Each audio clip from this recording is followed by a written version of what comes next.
रानी परी, मैंने सारे सेनापतियों पर वार करके उनका अंत करने की कोशिश की, लेकिन वो तो समाप्त ही नहीं हो रहे हैं।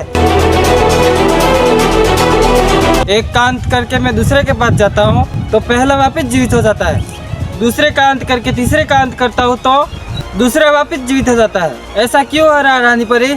मेरे किसी भी वार से किसी भी सेनापति का अंत क्यों नहीं हो रहा है? वो क्या सच में अमर है? बालवीर, हमसे ही भूल हुई है। पता नहीं हम ये बताना कैसे भूल गए कि बुराई सेनापतियों से ना जीत सके, इसलिए हमने उन्हें ऐसा बनाया है। और देखिए बालवीर, हमारे द्वारा दिया गया सुरक्षा कवच ही आज उनसे हमें बचा रहा है। तो रानी परी, क्या वो सेनापति सच में अमर है?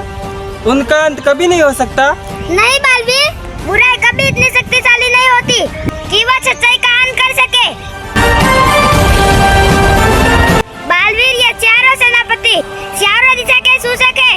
जिस प्रकार धरती की दिशाएं तो चार होती है, लेकिन धरती केवल एक ही होती है, ठीक इसी प्रकार बालवीर, शरीर तो अलग अलग है लेकिन उनके प्राण एक ही है। इसीलिए बालवीर, जब तक उन सेनापतियों को एक साथ एक ही समय पर समाप्त ना किया जाए, उनका अंत नहीं हो सकता। वो बार बार समाप्त होकर फिर से जीवित हो जाएंगे। रानी परी, फिर तो मुझे आप सबकी जरूरत पड़ेगी, ताकि मैं, आप और सारी परियां एक साथ और एक ही समय पर सेनापतियों पर वार करके उनका अंत कर सके। क्षमा कीजिए बालवीर, इसमें हम सब परियां आपकी कोई सहायता नहीं कर सकती। महाविनाशिनी से सेना को आजाद करने की चाबी को बचाने के लिए हमने उस चाबी के 4 हिस्से करके परियों को 4 अलग अलग दिशाओं में छुपा दिया है।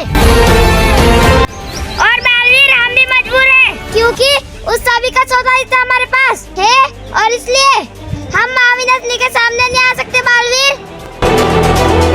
तो रानी परी, मैं ये सब अकेले कैसे करूँगा? एक साथ एक ही समय पर चारों के साथ युद्ध करके उनको समाप्त करना मेरे लिए असंभव है रानी परी। नहीं बालवीर, आप तो सच्चाई और अच्छाई के चिन्ह हैं। आपके लिए कुछ भी असंभव नहीं है। क्या हुआ बालवीर? अगर हमारी सेना आपके साथ नहीं है, जाइए बालवीर, अपनी एक और सेना बनाइए और समाप्त कर दीजिए उस सेनापतियों को।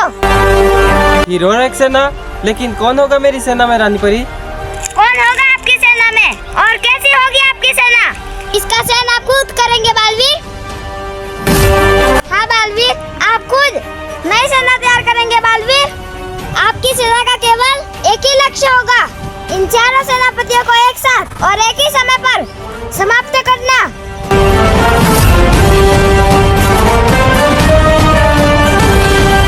ठीक है रानी परी, अगर आज अच्छाई और सच्चाई को बुराई के विरुद्ध अपना सबसे कठिन युद्ध जीतने के लिए सेना बनानी पड़ी तो वो बच्चों की होगी। अब बच्चे बनाएंगे सच्चाई और अच्छाई के योद्धा, सच्चाई और अच्छाई के रक्षक, सच्चाई और अच्छाई की सेना।